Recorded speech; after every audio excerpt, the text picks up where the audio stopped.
His name was Anton Fransch. He was just 20 years old when he was unalived in a hail of gunfire by apartheid police and soldiers. Anton fought for 7.5 hours, man alone. They virtually had control over all this whole area. It was November 17, 1989, just 4 months after the death of Colleen Williams and Robbie Mortowich. Fransch was one of the youngest known commanders of Umkhonto we Sizwe's underground operations in the Western Cape. A generation of young militants who chose armed response after years of relentless state violence. We were never young. We were forced to be soldiers long before we were able to be adults.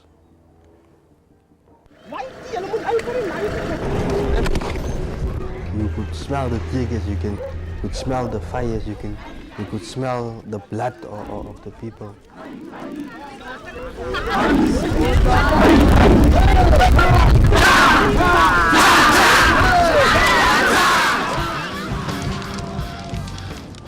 Every march felt like it was the last march. The people were alive, the people were sure that tomorrow there will be freedom.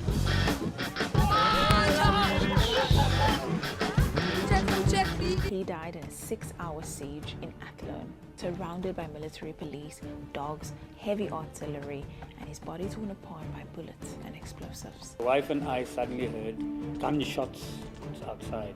I then managed to get hold of my neighbor, Mr. Noordin, who at that point said he didn't know whether it was a drug dealing gone bad. That changed immediately when I heard the shoutings by what we now know were policemen or soldiers or security forces anyway. And those shouts were, "Kom uit jou vark, vandag as jy vrek." There was no intention to come and arrest. There was an intention to kill. Anton was born in 1969 in Pontevo. He joined the struggle early, first through community structures and later as a trained MK operative. I was attending Pontevo High and Anton was attending modern school. So, and there was this feeling amongst the youth that we of change.